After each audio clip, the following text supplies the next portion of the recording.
بسم اللہ الرحمن الرحیم۔ السلام علیکم ناظرین۔ بر صغیر میں اسلام کی ابتدا محمد بن قاسم کی آمد کے بعد شروع ہوئی۔ اس کے بعد بر صغیر میں مسلم حکمرانی کا آغاز ہوا، جس میں بہت سے بادشاہوں نے حکومت کی۔ ان میں سے ہی ایک بادشاہ سلطان قطب الدین ایبک تھا۔ ناظرین، آج کی ویڈیو میں ہم قطب الدین ایبک کی فتوحات اور حالات زندگی پر بات کریں گے۔ ویڈیو کی طرف بڑھنے سے پہلے آپ سب سے ریکویسٹ ہے، اگر آپ چینل پر نئے ہیں تو چینل کو سبسکرائب کیجیے اور بیل نوٹیفیکیشن کو ضرور دبائیے۔ ناظرین، قطب الدین ایبک 1150 کو ترکستان، موجودہ قازقستان کے علاقے میں پیدا ہوا۔ وہ شہاب الدین محمد غوری کا ایک ترک جرنیل تھا جو ہندوستان میں غوری علاقوں کا انچارج تھا، اور 1206 میں محمد غوری کی شہادت کے بعد قطب الدین ایبک نے دہلی سلطنت قائم کی اور مملوک خاندان کا آغاز کیا۔ ترکستان میں رہنے والے ایبک کو بچپن میں غلامی میں بیچ دیا گیا تھا اور اسے فارس کے نشاپور میں ایک قاضی نے خریدا تھا، جہاں اس نے تیر اندازی اور گھڑ سواری کے علاوہ اور بھی بہت سے ہنر سیکھ لیے تھے۔ اس کے بعد اسے غزنی میں محمد غوری کے پاس دوبارہ فروخت کر دیا گیا، جہاں وہ شاہی استبل کے عہدے پر فائز ہوا۔ غورید کی جنگوں کے دوران اسے سلطان شاہ کے آدمیوں نے پکڑ لیا تھا۔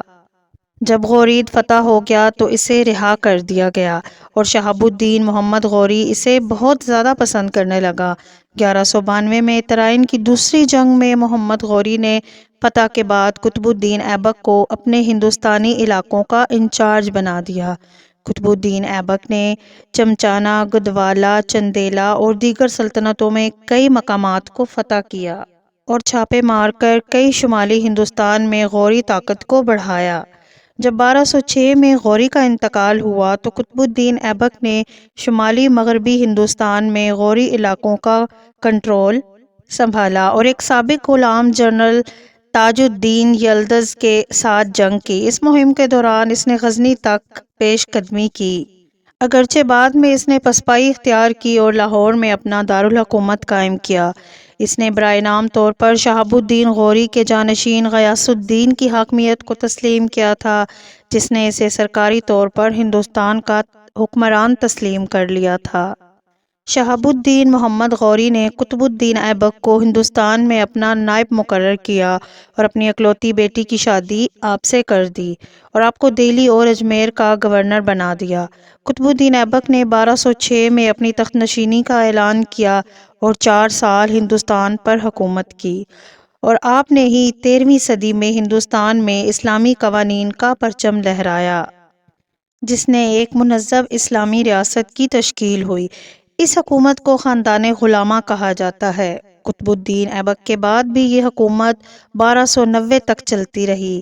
قطب الدین ایبک کی سخاوت اور شجاعت کی داستانیں ہر طرف پھیل چکی تھیں اور عوام ان سے بے حد محبت کرتے تھے۔ لاہور شہر کے لوگوں نے جب ان کے آنے کی خبر سنی تو ان میں خوشی کی لہر دوڑ گئی۔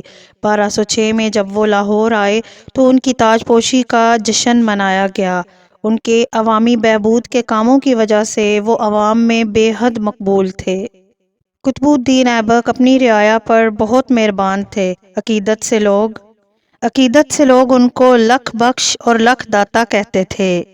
قطب الدین ایبک سخاوت کے معاملے میں مسلم اور غیر مسلم کا فرق نہیں رکھتے تھے۔ ایک مرتبہ ان کے دربار میں بہت سا مال و اسباب لایا گیا، آپ نے فوراً وہ سب عوام میں تقسیم کر دیا۔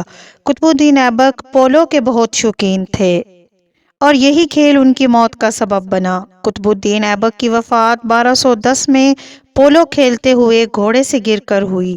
قطب الدین ایبک کا مقبرہ لاہور کے مشہور بازار انارکلی کے عقب میں موجود ہے۔